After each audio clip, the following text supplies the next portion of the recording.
제가 그 전차에 경례를 하게 될 줄은 죽어도 몰랐습니다. 한국산 전차가 나토의 기준을 바꾸고 폴란드가 독일도 자국 기업도 버리고 한국을 택했다는 그 사실 앞에서 저는 무너졌습니다. 하지만 결국 그 선택이 옳았습니다. 지금 유럽 전선을 누비는 건 바로 그 한국 전차이며 저는 이제 그 기술의 가치를 세계에 알리는 사람이 되었습니다. 한국 전차 앞에서 신념까지 바꾼 한 남자의 이야기. 지금 시작합니다. 사연 시작 전 구독과 좋아요로 한국 방산을 응원해주세요. 저는 마렉 노바크, 폴란드 군수기술청에서 30년을 일한 기술 감사관입니다.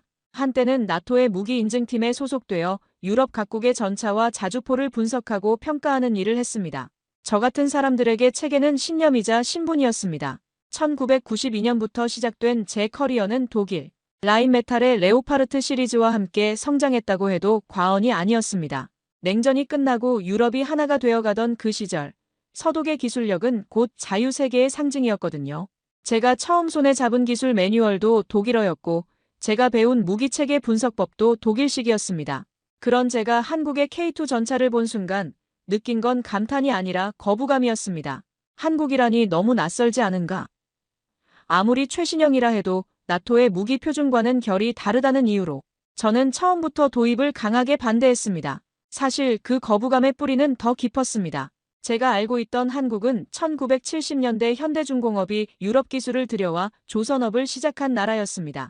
자동차도 미쓰비시 기술로 만들던 나라가 아니었던가요? 그런 나라가 갑자기 최첨단 전차를 만든다? 솔직히 믿기지 않았습니다.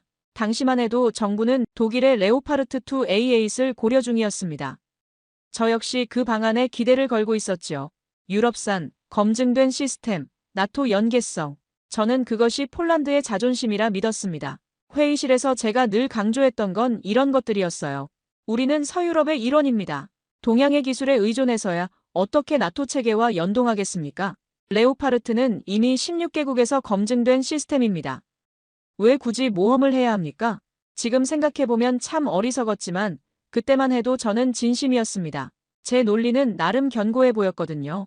실제로 레오파르트2는 냉전 시대부터 서독을 지켜온 검증된 무기였고 스웨덴, 핀란드, 네덜란드 등에서도 채용한 믿을만한 시스템이었으니까요. 하지만 현실은 그렇게 움직이지 않았습니다. 전쟁은 이미 시작됐고 우리는 전차를 당장 필요로 했습니다.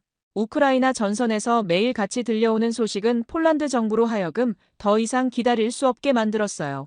그 와중에 폴란드는 한국과의 K2 전차 1차 계약 180대를 전격 체결했습니다.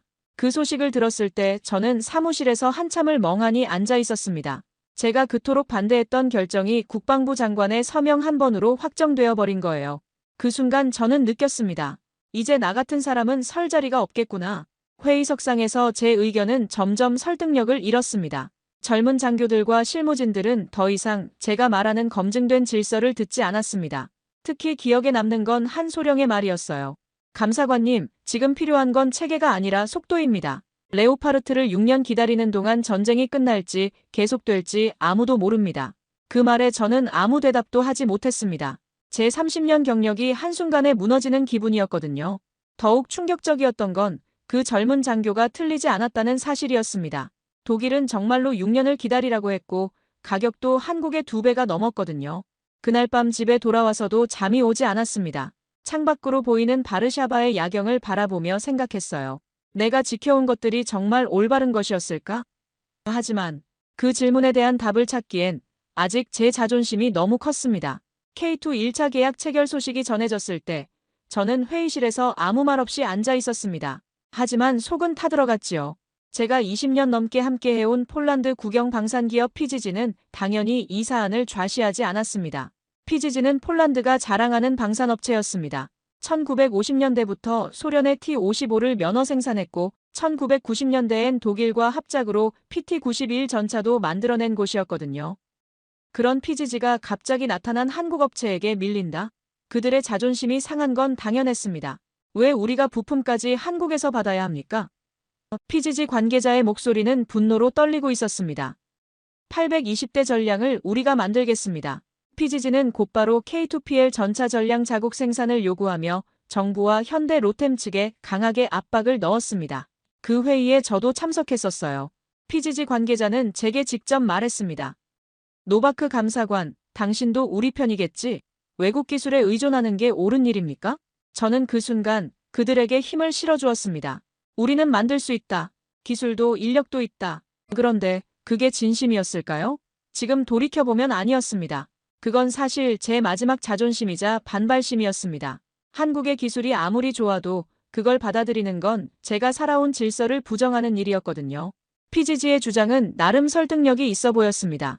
이미 그들은 체코의 판처 하우프니체와 독일의 라인메탈과도 협력 경험이 있었고 폴란드 내 최대 규모의 중공업 시설을 보유하고 있었으니까요. 특히 크라쿠프 외곽에 있는 그들의 공장은 연간 200대 이상의 장갑차를 생산할 수 있는 규모였습니다. 하지만 제가 놓치고 있던 건 현대식 전차 생산이 단순히 철판을 용접하는 수준이 아니라는 사실이었어요. K2 전차에 들어가는 자동장 전장치, 사격 통제 시스템, 능동 방어 체계 같은 건 완전히 다른 차원의 기술이었거든요. 그런 저에게 후배 기술자들은 차갑게 말했습니다. 감사관님, 이건 감정이 아니라 수치의 문제입니다. 특히 기억에 남는 건 김치크 소령의 말이었어요. 그는 독일 뮌헨 공대에서 기계공학을 전공한 젊은 장교였는데 늘 제게 반기를 들던 친구였거든요. PGG가 마지막으로 신규 전차를 생산한 게 언제입니까? PT-91이 2002년이었습니다. 그것도 T-72 개량형에 불과했고요. 지금 요구되는 건 4세대 전차 수준의 정밀 가공 기술입니다. 저는 대답 대신 서류를 들이밀었습니다. 그럼 실사해보자. PGG가 정말 안 되는지. 그 순간 저는 제가 이기기를 바라고 있었어요. PGG가 할 수 있다는 걸 증명해서 한국 기술을 거부할 명분을 만들고 싶었던 거죠. 며칠 후 폴란드 정부와 현대 로템의 공동 실사단이 PGG를 방문했습니다. 저도 기술 자문관 자격으로 동행했어요. 실사단에는 한국에서 온 현대 로템 기술진 3명도 포함되어 있었는데 그들의 체크리스트를 보는 순간 저는 살짝 당황했습니다. 첫 번째 항목부터가 120mm 활강포 제작 능력이었거든요. PGG는 105mm까지는 가능했지만 120mm 활강포는 한 번도 만들어 본 적이 없었습니다. 두 번째는 자동장 전장치 조립 라인, 이것도 마찬가지였어요. PGG의 기존 생산 라인은 모두 수동 장전 방식에 맞춰져 있었거든요. 가장 치명적이었던 건 세 번째 항목인 파워팩 조립 및 검수 시설이었습니다. K2 전차에 들어가는 독일산 MTU 엔진과 한국산 변속기를 조합한 파워팩은 극도의 정밀함을 요구하는 부품이었어요. 단순히 조립만 하는 게 아니라 진동 테스트부터 극한 온도 테스트까지 통과해야 했거든요. 결과는 처참했습니다.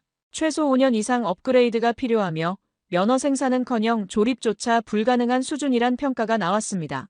더 심각한 건 그 5년이라는 시간도 한국 측의 전폭적인 기술 지원이 있어야 가능한 수치라는 점이었어요.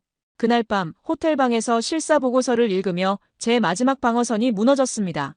보고서 마지막 페이지에는 현대 로템 측의 코멘트가 적혀 있었어요.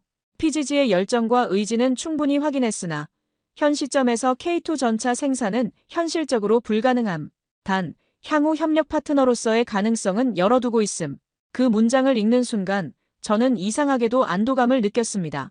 제가 그토록 지키려 했던 우리만의 방식이 사실은 시대에 뒤떨어진 고집이었다는 걸 마침내 받아들일 수 있게 된 거예요. 그리고 그 순간부터 제 신념의 벽은 조금씩 균열을 보이기 시작했습니다. PGG의 실사 결과가 공식적으로 발표되던 날, 저는 아무 말도 하지 못했습니다. 바르샤바 국방부 청사 3층 회의실에서 열린 그 브리핑은 제게 마지막 일격과도 같았어요. 실사단장이 담담한 목소리로 읽어내려간 결론은 명확했습니다. PGG의 현재 생산 능력으로는 K2 전차의 핵심 부품 제작이 불가능하며 최소 5년의 설비 투자와 기술 습득 기간이 필요함. 하지만 이는 전시 상황에서 허용될 수 없는 시간임. 정부는 그 즉시 K2G F180대를 한국에서 직접 도입하는 2차 계약안을 승인했습니다. 그 결정은 제게 배신처럼 느껴졌습니다. 우리는 우리 산업을 포기한 건가? 그게 제 첫 생각이었습니다. 30년간 폴란드 방산업의 성장을 지켜본 제게 그 결정은 항복선언처럼 들렸거든요. 회의가 끝나고 청사를 나서는데 봄비가 부슬부슬 내리고 있었어요. 우산도 없이 걸으며 생각했습니다. 내가 지켜온 게 뭐였을까? PGG를 믿고 유럽 체계를 신뢰하고 검증된 것만을 고집해온 제 판단이 모두 틀렸다는 게 믿어지지 않았어요. 그날 저녁 후배 장교 하나가 저를 찾아왔습니다. 늘 저에게 반기를 들던 하지만 누구보다 성실한 기술 담당 소령 파벨 김치크였어요. 그는 제 아파트 현관 앞에서 기다리고 있었는데 손에는 두꺼운 서류 뭉치를 들고 있었습니다. 감사관님, 잠시 시간 내주실 수 있을까요? 그의 목소리에는 평소와 다른 진지함이 있었어요. 거실로 들어온 그는 조용히 서류 뭉치를 테이블 위에 내려놓으며 말했습니다. 감사관님, 이게 200억짜리 K2GF 구성입니다. 단순히 전차 한 대 가격이 아니라 훈련 체계, 부품, 군수 지원, 배송 포함된 풀 패키지입니다. 서류를 넘기며 그는 자세히 설명해 주었어요. K2GF 한 대당 가격 200억 원에는 전차 본체뿐만 아니라 시뮬레이터 훈련 시설, 5년간의 부품 공급 보장, 현지 정비 교육, 심지어 폴란드까지의 운송비까지 모든 게 포함되어 있다는 거였습니다. 그리고 그는 이어 말했습니다. 이걸 독일은 470억에 팔고 6년을 기다리라고 합니다. 더 충격적인 건 그 470억에도 훈련 시설이나 부품 공급은 별도라는 점입니다. 저는 할 말을 잃었습니다. 레오파르트 2 A8의 공급 구조가 복잡해졌다는 건 저도 알고 있었거든요. 독일 본사에서 포탑을 만들고 스페인에서 차체를 제작하고 포르투갈에서 최종 조립을 하는 다단계 구조. 그 와중에 한 군데라도 납품이 지연되면 전체 라인이 멈춰버린다는 사실도 알고 있었죠. 감사관님, 스웨덴이 레오파르트 2 A8을 44대 주문했는데 아직도 기다리고 있습니다. 2019년에 계약했는데 2025년에야 첫 번째 배치가 올 예정이에요. 6년을 기다린 거죠. 파벨이 보여준 다음 자료는 더욱 충격적이었습니다. 독일의 라인메탈과 크라우스 마파이는 연간 레오파르트 생산량이 고작 48대라는 거였어요. 월 4대 수준이었죠. 반면 한국의 현대로템은 연간 100대 이상을 생산할 수 있고 전시체제로 전환하면 월 20대까지 가능하다는 자료도 있었습니다. 이건 단순한 가격 경쟁이 아닙니다. 감사관님. 생산 능력의 차이예요. 그러나 저는 여전히 받아들이기 어려워했어요. 하지만 레오파르트는 검증된 시스템이야. 16개국에서 사용하고 있고 나토 체계와 완벽히 호환되잖아. 파벨은 잠시 망설이더니 마지막 서류를 꺼냈습니다. 감사관님, 이건 우크라이나 전선에서 온 보고서입니다. 그 서류에는 충격적인 내용이 적혀 있었어요. 우크라이나에 지원된 레오파르트이들이 러시아의 대전차 미사일에 속수무책으로 당하고 있다는 내용이었거든요. 검증됐다는 레오파르트도 현대전에서는 한계를 보이고 있습니다. 반면 K2는 능동방어 시스템부터 차세대 장갑 기술까지 21세기 위협에 맞춰 설계된 전차예요. 그 순간 저는 제가 얼마나 과거에 매여 있었는지 깨달았습니다. 냉전 시대의 성공 경험에 사로잡혀 변화하는 현실을 보지 못했던 거예요. 파벨이 말을 이었습니다. 감사관님이 그토록 신뢰하는 독일 체계도 이미 한계를 드러내고 있습니다. 라인메탈은 지금 인력 부족으로 생산량을 늘리지 못하고 있고 크라우스 마파이는 부품 조달에만 1년 이상 걸린다고 합니다. 저는 오랫동안 침묵했습니다. 창밖으로 보이는 바르샤바 시내의 불빛들이 흐릿하게 번져 보였어요. 마침내 저는 입을 열었습니다. 왜 그렇게까지 한국을 거부하셨습니까? 파벨의 질문은 직설적이었어요. 그 질문 앞에서 저는 오랜 시간 버텨온 확신이 사실은 자기 합리화였다는 걸 처음으로 깨달았습니다. 아마도 제가 배운 체계가 무너지는 게 두려웠나 봅니다. 그날 밤 저는 처음으로 솔직하게 인정했어요. 한국을 거부한 건 기술적 판단이 아니라 제 기득권과 익숙함을 지키려는 방어기제였다는 걸 말이죠. 파벨이 돌아간 후 저는 한참 동안 그 서류들을 다시 읽어보았습니다. 숫자는 거짓말을 하지 않았어요. 한국의 K2는 더 빠르고 더 저렴하고 더 현대적이었습니다. 그리고 무엇보다 지금 당장 우리가 필요로 하는 바로 그 전차였어요.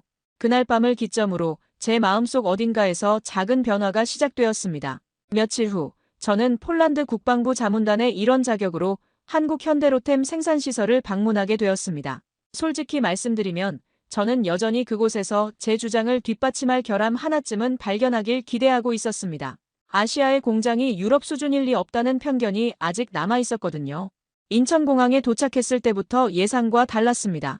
공항 자체가 제가 알던 1990년대 한국의 이미지와는 완전히 달랐어요. 깔끔하고 효율적이며 어떤 면에서는 프랑크푸르트나 뮌헨 공항보다도 더 현대적으로 보였습니다. 현대로템 측에서 나온 안내 직원은 유창한 영어로 일정을 설명해 주었고 준비된 자료의 완성도도 상당했어요. 하지만 그 기대는 공장 문을 들어서자마자 산산이 깨졌습니다. 울산에 위치한 현대로템 본사 공장의 규모부터가 압도적이었어요. 축구장 20개를 합친 것보다 큰 단일 건물 안에서 K2 전차가 실시간으로 조립되고 있었습니다. 전차 생산 라인은 하루 단위로 조립 속도를 맞추고 있었고 실시간으로 부품 재고, 열 처리, 탑재 진척이 대형 스크린에 표시되고 있었습니다. 제가 유럽에서 본 그 어떤 방산업체도 이런 수준의 디지털화를 구현하지 못했어요. 독일의 라인메탈도 프랑스의 넥스터도 말입니다. 가이드로 동행한 기술 책임자 이정훈 상무는 저에게 차분히 설명했습니다. 지금 이 라인에서 나오는 K2GF 전차는 폴란드로 바로 선적되고 있습니다. 2022년부터 시작된 1차 계약 180대 중 133대가 이미 도착했고 올 연말까지 전량 납품 완료 예정입니다. 그 말을 들으며 저는 독일 상황을 떠올렸어요. 스웨덴이 주문한 레오파르트2 A8은 아직도 44대 중 절반도 납품되지 않았거든요. 3년이 지났는데도 말이죠. 반면 한국은 계약 후 18개월 만에 70% 이상을 납품했습니다. 이 상무는 제게 생산 라인을 직접 보여주었습니다. 폴란드향 K2GF는 여기서 최종 검수를 받습니다. 거대한 테스트베드에서 완성된 전차가 각종 시험을 받고 있었어요. 자주포 사격 시뮬레이션, 기동성 테스트, 통신 장비 점검까지. 모든 과정이 자동화되어 있었고 불량품이 발견되면 즉시 해당 공정으로 되돌려보내는 시스템이었습니다. 한 대를 완성하는데 얼마나 걸립니까? 제 질문에 이 상무는 미소를 지으며 답했습니다. 순수 조립 시간은 72시간입니다. 하지만 부품 조달부터 최종 검수까지 포함하면 약 2주 정도 소요됩니다. 2주. 독일에서는 한 대 완성하는데 3개월이 걸린다고 했는데 한국은 2주면 된다는 거였어요. 더 놀라운 건 품질 면에서도 전혀 타협하지 않는다는 점이었습니다. 그는 이어 K2 전차 기반으로 확장된 공병 전차, 구조 전차의 모형을 보여주며 말했습니다. 이 차체는 단순 전차가 아닙니다. 폴란드가 요구한 모든 계열화가 가능하도록 설계돼 있습니다. 모형들을 보며 저는 감탄하지 않을 수 없었어요. K2의 기본 차체를 활용해서 다목적 공병 차량, 교량, 설치 차량, 장갑 구급차, 심지어 이동식 지휘소까지 만들 수 있다는 거였거든요. 이건 단순한 전차 판매가 아니라 완전한 기계화 부대 체계를 통째로 수출하는 개념이었습니다. 레오파르트도 이런 계열화가 가능합니까? 제 질문에 이 상무는 고개를 저었습니다. 레오파르트2의 계열화는 각각 다른 업체에서 담당합니다. 독일이 전차, 네덜란드가 공병 차량, 스위스가 교량 차량 이런 식이죠. 하지만 저희는 모든 계열을 한 곳에서 통합 생산합니다. 그 말을 듣는 순간 제 안에 있던 마지막 벽이 무너졌습니다. 이건 단지 기계의 문제가 아니구나. 이들은 이미 미래의 군대 시스템을 설계하고 있는 거야. 공장 투어가 끝나고 회의실에서 브리핑을 받는데 더욱 놀라운 사실들을 알게 되었어요. 현대로템은 이미 터키, 이집트, 인도 등과 기술 이전 계약을 맺고 있었고 각국의 요구사항에 맞춰 K2를 커스터마이징하는 능력도 갖추고 있었습니다. 폴란드향 K2PL의 경우 추가로 요구하신 북유럽 기후 대응 시스템과 나토 통신, 규격 호환성을 모두 반영했습니다. 이 상무의 설명을 들으며 저는 깨달았어요. 이들은 단순히 기성품을 파는 게 아니라 고객의 요구에 맞춘 맞춤형 솔루션을 제공하고 있다는 걸 말이죠. 브리핑 자료 중에는 충격적인 내용도 있었습니다. 현대로템은 K2 생산 경험을 바탕으로 이미 차세대 전차 K3 개발에 착수했다는 거였어요. 무인 포탑, AI 기반 사격 통제 시스템, 하이브리드 엔진까지. 독일이 아직도 디젤 엔진에 매달려 있을 때 한국은 이미 다음 세대를 준비하고 있었습니다. 유럽 업체들과 기술 격차는 어느 정도라고 보십니까? 제 질문에 이 상무는 잠시 생각하더니 신중하게 답했습니다. 기술 자체의 격차보다는 적용 속도의 차이가 더 크다고 봅니다. 저희는 새로운 기술을 실전에 빠르게 적용하는 데 집중하고 있어요. 그리고 저는 처음으로 우리가 지켜야 할 체계가 결코 변하지 말아야 할 것은 아니라는 걸 깨달았습니다. 진짜 체계란 시대와 함께 움직이는 구조였던 것이지요. 한국이 보여준 건 기술의 우수성이 아니라 변화에 빠르게 적응하는 시스템의 힘이었어요. 공장을 나서며 저는 동행한 폴란드 대표단 동료에게 말했습니다. 우리가 잘못 생각했습니다. 이들은 우리를 따라잡은 게 아니라 이미 앞서가고 있었어요. 그날 밤 호텔에서 저는 처음으로 한국에 대한 제 편견이 얼마나 뿌리 깊었는지 반성했습니다. 그리고 동시에 이런 변화를 받아들이는 것이 우리에게 얼마나 중요한지도 깨달았어요. 폴란드로 돌아오는 비행기 안에서 저는 그동안의 시간을 떠올렸습니다. 체계에 기대어 살아왔던 제 인생, 그 체계가 흔들릴 때 얼마나 쉽게 제가 사람들을 탓했는지를요. 창밖으로 보이는 구름 위의 풍경을 바라보며 저는 제 자신에게 솔직해지기로 결심했습니다. 한국에서 본 현실은 명확했어요. 현대로템의 생산 능력, 기술 수준, 그리고 무엇보다 고객의 요구에 맞춘 유연성까지 모든 면에서 제가 신뢰해왔던 유럽 체계를 앞서가고 있었습니다. 더 이상 아시아 기술은 모방일 뿐이라는 편견으로 현실을 외면할 수는 없었어요. 바르샤바 쇼팽 공항에 도착했을 때 제게는 이미 여러 통의 메시지가 와 있었습니다. 국방부에서 긴급회의 소집 통보였어요. K2 2차 계약에 대한 최종 결정을 내려야 한다는 내용이었습니다. 저는 그 순간 알았어요. 이제 제가 어떤 선택을 해야 할지를 말이죠. 며칠 뒤 정부는 공식 발표를 했습니다. 2차 계약분 K2GF 180대는 모두 한국 직도입, K2PL 63대는 PGG의 조립 방식으로 한정 생산, 그 외 핵심 부품은 전량 한국으로부터 공급받기로 했습니다. 발표문을 읽는 국방장관의 목소리는 담담했지만 그 결정이 가져올 파장은 상당할 것 같았어요. 그 순간 저는 이상하게도 안도했습니다. 이 결정은 누군가의 패배가 아니라 현실을 받아들인 이성의 선택이었기 때문입니다. 제가 그토록 고집했던 자존심보다는 실용성을 택한 결정이었죠. 그리고 그것이 옳다는 걸 한국에서 직접 본 저는 누구보다 잘 알고 있었습니다. 회의실에서 나오는 길에 파벨 소령을 만났어요. 그는 제게 다가와 조용히 말했습니다. 감사관님, 한국 다녀오신 소감이 어떠셨나요? 저는 잠시 망설이다가 솔직하게 답했습니다. 제가 틀렸습니다. 완전히 틀렸어요. 파벨의 표정에는 의외라는 기색이 역력했어요. 그도 제가 이렇게 빨리 마음을 바꾸리라고는 예상하지 못했을 거예요. 한국 기술이 그렇게 인상적이었습니까? 그의 질문에 저는 고개를 저었습니다. 기술만의 문제가 아니었어요. 그들의 접근 방식 자체가 달랐습니다. 더 놀라운 건 PGG가 이제는 자사의 역할을 K2PL의 조립 허브로 인정하고 슬로바키아, 체코 등 인근 국가로 수출을 위한 하위 공정 준비에 들어갔다는 점이었습니다. 예전 같았으면 분노했을 그 결정조차 이젠 새로운 질서의 시작으로 보였습니다. PGG 관계자가 제게 직접 전화를 걸어온 것도 그 무렵이었어요. 노바크 감사관, 우리도 현실을 받아들이기로 했습니다. 한국과의 협력을 통해서라도 우리 기술을 발전시키는 게 맞다고 봅니다. 그의 목소리에는 더 이상 자존심이나 고집이 느껴지지 않았어요. 대신 미래를 향한 실용적 판단이 있었습니다. K2PL 조립 과정에서 우리가 배울 수 있는 기술들이 많을 것 같습니다. 자동화 시스템, 품질 관리, 생산 효율성까지. 이걸 우리 것으로 만들면 다음 세대에는 더 주도적 역할을 할 수 있을 거예요. 그의 말을 들으며 저는 깨달았어요. 진정한 자존심이란 고집이 아니라 학습하려는 의지라는 걸 말이죠. 며칠 뒤 국방부는 폴란드 K2 기술 자문단을 재편하며 저에게 연락을 해왔습니다. 자문위원으로 돌아와 달라는 제안이었죠. 사실 저는 한국 방문 이후 제 역할에 대해 많이 고민했었어요. 제가 그토록 반대했던 사업에 다시 참여하는 게 맞는 일인지 확신이 서지 않았거든요. 하지만 국방부 측의 설명을 들어보니 생각이 달라졌습니다. 감사관님의 경험과 통찰력이 필요합니다. 특히 유럽 체계와 한국 체계의 차이점을 이해하고 계시니 향후 기술 도입 과정에서 중요한 역할을 해주실 수 있을 것 같습니다. 저는 망설임 없이 수락했습니다. 그리고 제 서랍 깊숙한 곳에 넣어두었던 명패를 꺼내 다시 책상 위에 올려두었습니다.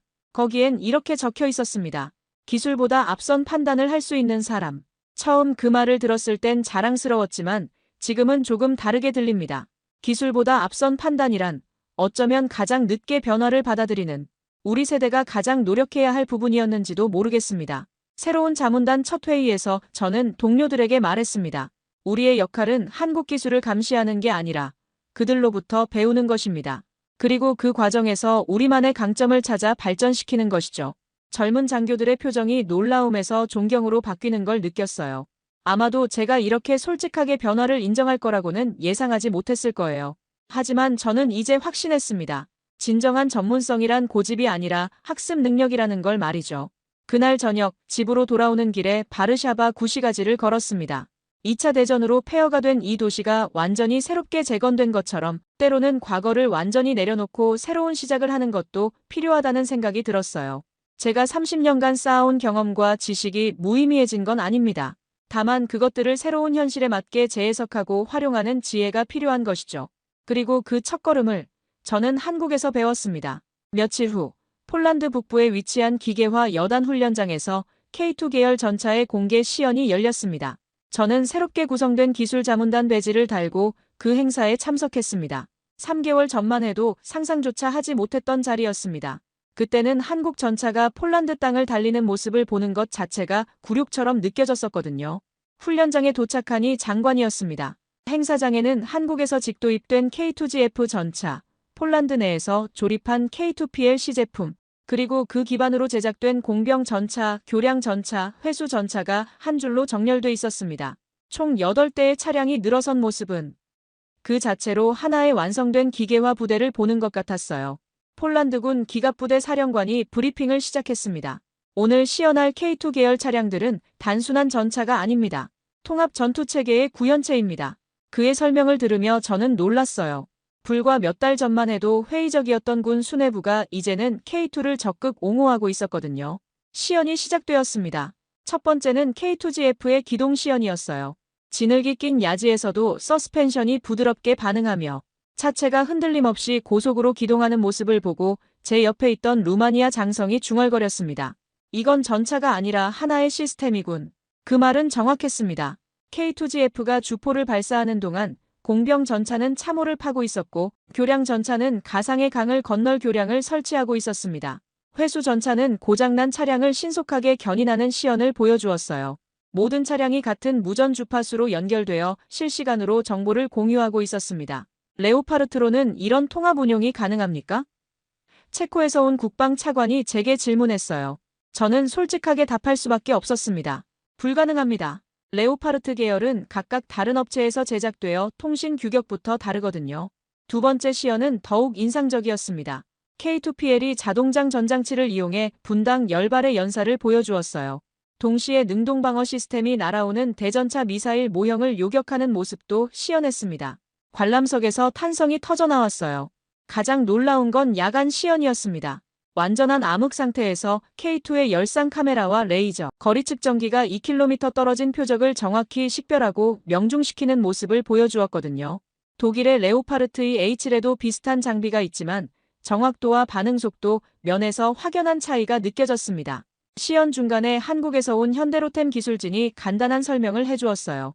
K2의 사격 통제 시스템은 AI 기반으로 작동합니다. 표적을 식별하고 사격 해법을 계산하는데 0.3초밖에 걸리지 않습니다. 0.3초. 레오파르트는 최소 1.2초가 걸린다고 알고 있었는데 4배나 빠른 속도였어요. 전차뿐 아니라 탄약, 군수 차량, 전술, 통신체계, 교량 설치 기술까지 이미 통합된 하나의 플랫폼으로 움직이고 있었기 때문입니다. 이건 단순한 무기체계가 아니라 21세기 전쟁 양상에 맞춘 완전히 새로운 개념의 기계화 부대였어요. 행사 말미, 저는 K2PL 기술 자문단 사무국장으로부터 한 서류를 전달받았습니다. 그건 K2PL 정식 양산평가서, 제 이름으로 서명해야 할 문서였습니다. 며칠 전까지만 해도 상상할 수 없었던 일이었죠. 서류를 받아든 저는 내용을 꼼꼼히 검토했습니다.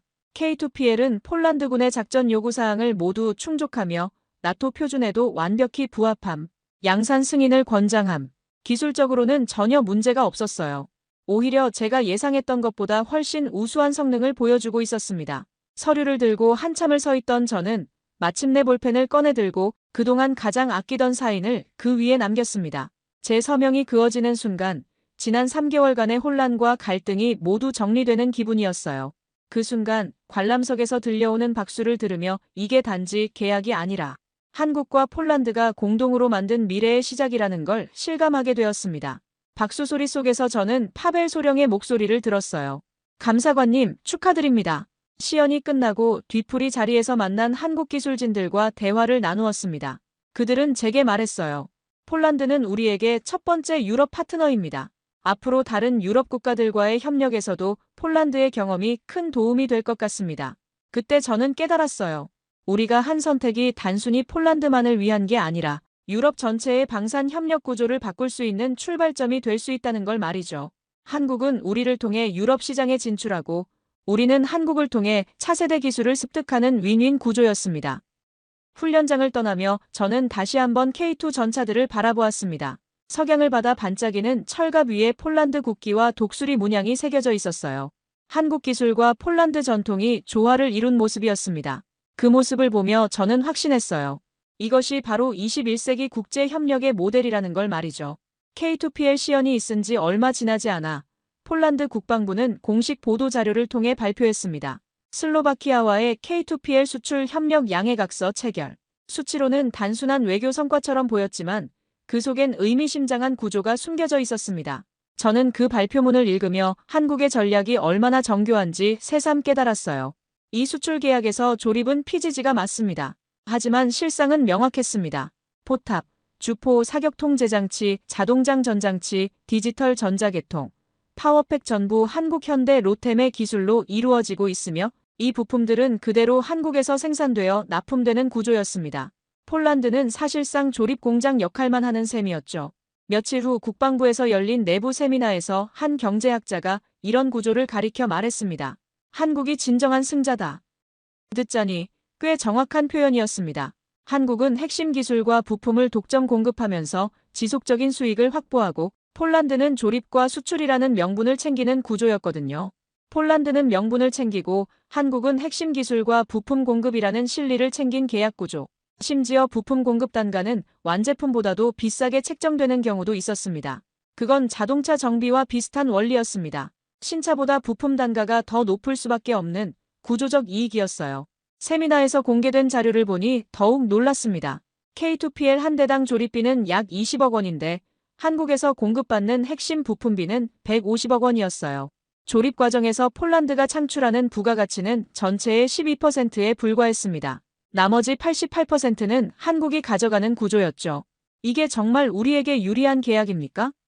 세미나 참석자 중 한 명이 질문했어요. 저는 잠시 생각한 후 답했습니다. 지금 당장은 아닐 수도 있습니다. 하지만 10년 후를 생각해 보세요. 우리는 이 과정에서 차세대 전차 기술을 습득하게 될 것입니다. 당시 독일의 상황을 떠올렸습니다.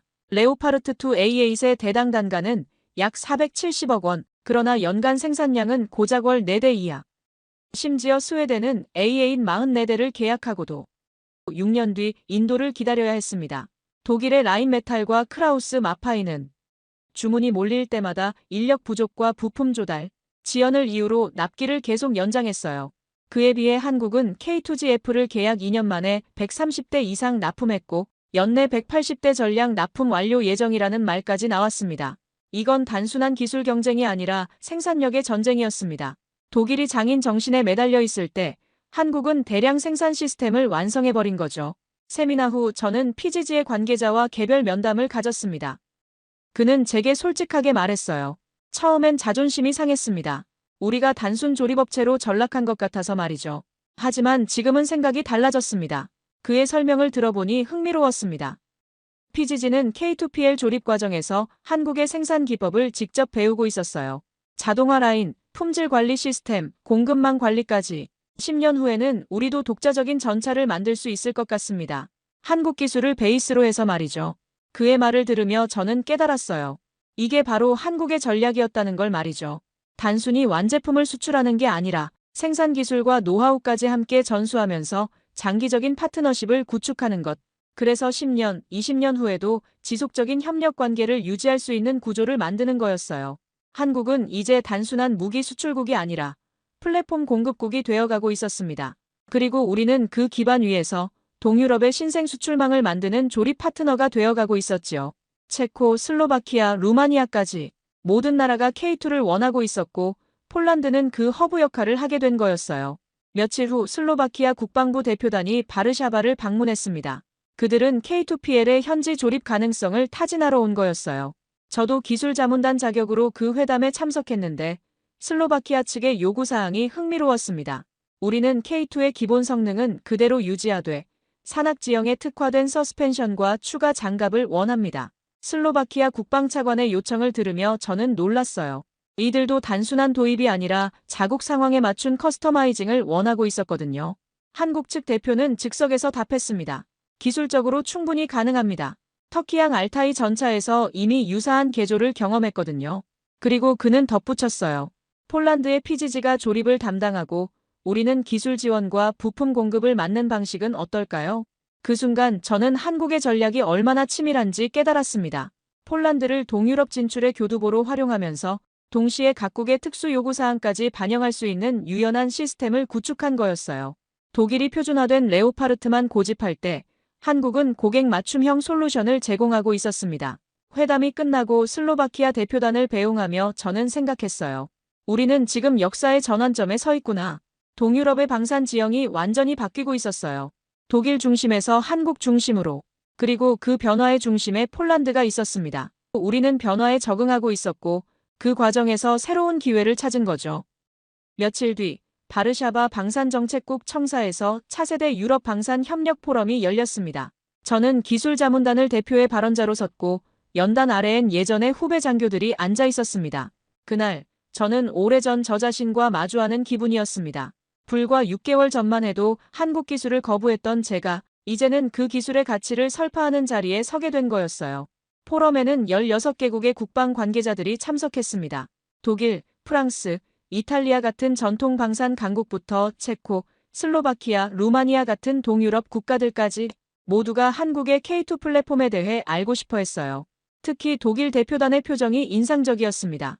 자신들의 레오파르트가 시장에서 밀리고 있다는 현실을 받아들이기 어려워하는 기색이 역력했거든요. 제 발표 순서가 되었을 때 저는 준비해온 원고를 접어두고 솔직한 심정을 털어놓기로 했습니다. 저는 6개월 전까지만 해도 한국의 K2 전차를 강력히 반대했던 사람입니다. 30년간 유럽 방산 체계를 신뢰해왔고 그것이 최선이라고 믿었거든요. 청중들의 표정이 궁금해졌어요. 저는 계속해서 말했습니다. 하지만 현실은 제 믿음을 산산조각 냈습니다. 독일의 레오파르트는 6년을 기다려야 하고 가격은 2배였습니다. 한국의 K2는 2년 만에 납품되었고 성능은 오히려 더 우수했어요. 독일 대표단 중 한 명이 손을 들었습니다. 그렇다면 기술적 신뢰성은 어떻게 보장합니까? 레오파르트는 40년간 검증된 시스템입니다. 예상했던 질문이었어요. 저는 미소를 지으며 답했습니다. 40년 전 기술로 오늘의 전쟁을 치를 수는 없습니다. 우크라이나 전선을 보세요. 전쟁 양상이 완전히 바뀌었어요. 드론, 정밀 유도 무기, 전자전. 이런 환경에서는 오히려 최신 기술이 더 안전합니다. 저는 한국에서 직접 본 경험을 바탕으로 구체적인 사례들을 들었습니다.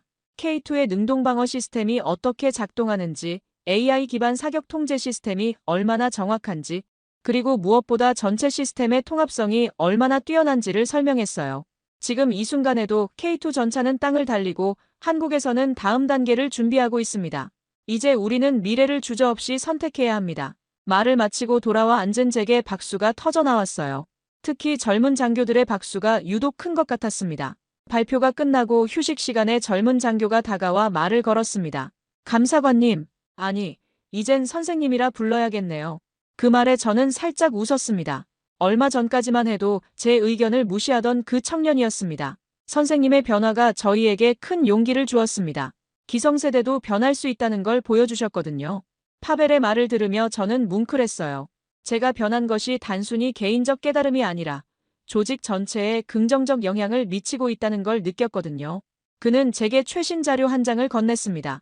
K2PL을 기반으로 한 차세대 K2X 유럽 공동개발 제안서, 폴란드, 한국, 슬로바키아 3국이 참여하며 공동 연구와 라이선스 협력으로 향후 10년간 유럽 전차 시장을 주도할 계획이라 했습니다.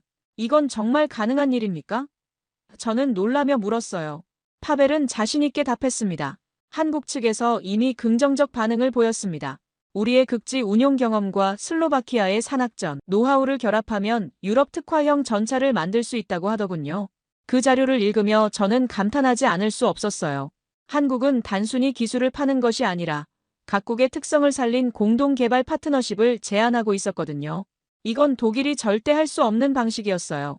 독일은 자신들의 표준을 강요할 뿐 고객의 요구에 맞춘 공동 개발은 하지 않았거든요. 한때 저는 국산 전차가 레오파르트를 대체하리라 상상하지 못했습니다. 그러나 지금은 한국과 손잡은 선택이 결국 모두를 살리는 길이란 걸 압니다. 기술 종속이 아니라 기술 협력, 그것이 21세기 방산업의 새로운 패러다임이었어요. 포럼 마지막 세션에서 저는 다시 한번 마이크를 잡았습니다. 저는 오늘 여러분께 제안하고 싶습니다. 과거의 성공에 안주하지 말고 미래의 가능성을 열어두자고 말입니다. 한국의 기술이 우리보다 앞서간다면 그들로부터 배우면 됩니다. 자존심보다는 실용성을, 관습보다는 혁신을 선택하자고 말입니다. 제 말이 끝나자 기립박수가 터져나왔어요. 특히 동유럽 국가 대표들의 반응이 뜨거웠습니다.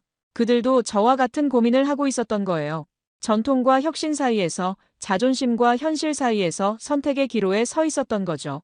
포럼이 끝나고 독일 대표단장이 저에게 다가왔습니다. 노바크 감사관, 솔직한 의견 감사합니다. 우리도 변화가 필요하다는 걸 인정합니다. 그의 말에서 독일도 위기감을 느끼고 있다는 걸 알 수 있었어요.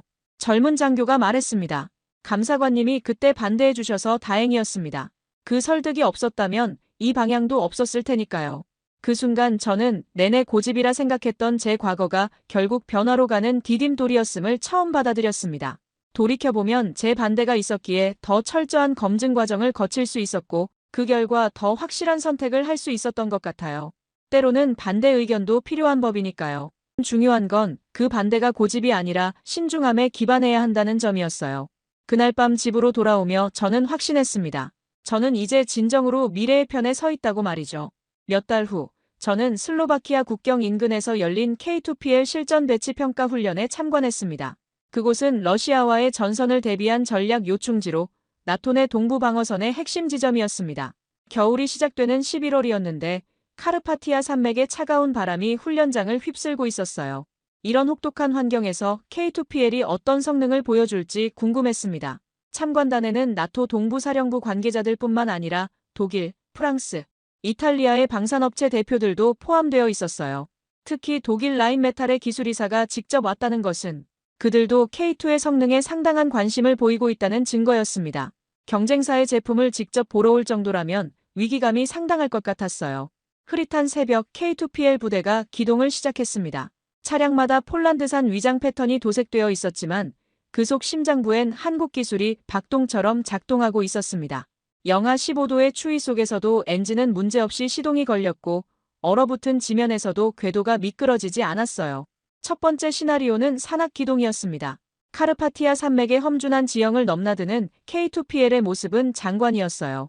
산악 지형을 넘는 현가장치, 차체 하부에 깔린 눈을 깨고 나가는 추진력, 급경사면에서도 안정적인 자세 제어. 옆에 있던 독일 출신의 나토 장성조차 말했습니다. 우리도 이제 저런 속도를 따라가야 하오. 그는 말을 아꼈지만 그 한마디는 독일 중심 체계의 균열을 인정한 것이나 다름없었습니다. 레오파르트2도 산악기동이 가능하지만 K2PL만큼 부드럽고 빠르지는 못했거든요. 특히 능동형 현가장치가 지형에 맞춰 실시간으로 조정되는 모습은 기술적으로 한 세대 앞선 것 같았어요. 두 번째 시나리오는 야간 교전이었습니다. 완전한 암흑 상태에서 K2PL의 열상 카메라와 레이저, 거리 측정기가 3km 떨어진 표적을 정확히 식별하고 명중시키는 모습을 보여주었거든요. 더 놀라운 건 사격 후 즉시 진지를 이탈해 2차 사격 위치로 이동하는 속도였어요. 발사 이동 재장전 재사격까지 걸린 시간이 90초 미만이었습니다. 레오파르트는 이 과정에 최소 3분은 걸립니다. 독일 라인메탈 기술이사가 옆에서 중얼거리는 소리가 들렸어요. 그의 표정에서 충격을 읽을 수 있었습니다. 자신들이 자랑하던 기술이 한국에 뒤처지고 있다는 현실을 직면한 거죠. 가장 인상적이었던 건 다중 표적 동시 교전 시나리오였습니다. 4대의 K2PL이 서로 다른 방향에서 나타난 8개의 표적을 동시에 공격하는 모습이었어요. 각 전차가 실시간으로 정보를 공유하며 표적을 분배하고 중복 공격을 피하면서 효율적으로 제거하는 과정이 마치 한 편의 영화를 보는 것 같았습니다. 이윽고 훈련을 마친 K2PL 부대가 복귀하자 각국 장성들이 차례로 차량 내부를 둘러봤습니다. 그중 슬로바키아 장군이 제게 다가와 이렇게 말했습니다. 기술을 사온 게 아니라 시간을 사온 기분입니다. 그 말이 정확했어요. 자체 개발로 이런 수준에 도달하려면 최소 20년은 걸렸을 텐데 한국과의 협력으로 그 시간을 단축한 거였으니까요. 훈련 참관 후 브리핑에서 폴란드군 기갑사령관이 발표한 자료가 흥미로웠습니다. K2PL 도입 이후 우리 기갑부대의 작전 효율성이 40% 향상되었습니다. 특히 야간 작전과 악천 후 작전에서의 개선이 두드러집니다. 40%라는 수치는 단순한 개선이 아니라 질적 변화를 의미했어요. 같은 수의 전차로 훨씬 더 많은 임무를 수행할 수 있게 된 거였고 이는 국방비 절약 효과로도 이어질 수 있었습니다. 브리핑 중에 한국 현대로템에서 온 기술진이 추가 설명을 해주었어요. K2PL은 계속 업그레이드가 가능합니다. 소프트웨어 업데이트를 통해 새로운 기능을 추가할 수 있고 하드웨어 모듈도 필요에 따라 교체할 수 있습니다. 이건 스마트폰과 비슷한 개념이었어요. 한번 사면 끝이 아니라 지속적으로 개선되는 시스템이었습니다. 레오파르트는 업그레이드 하려면 공장으로 가져가야 합니다. 최소 6개월은 걸리죠. 독일 관계자의 말을 들으며 저는 두 시스템의 철학적 차이를 느꼈어요. 독일은 완성품을 지향했고 한국은 진화 가능한 플랫폼을 지향했습니다. 훈련이 끝나고 각국 대표들과 만찬을 하는 자리에서 재미있는 대화를 나누었어요. 체코 국방차관이 말했습니다. 우리도 K2를 도입하려고 하는데 폴란드에서 조립할 수 있을까요? 이미 K2PL이 지역 허브 역할을 하기 시작한 거였어요. 슬로바키아, 루마니아, 심지어 발트 3국까지 모든 나라가 K2에 관심을 보이고 있었습니다. 그리고 그 중심에 폴란드가 있었어요. 한때 기술 수입국이었던 우리가 이제는 지역 내 기술 허브가 되어가고 있었습니다. 그날 저녁 저는 차량을 타고 훈련장을 벗어나며 언덕 위에 도열한 K2PL 전차들을 바라봤습니다.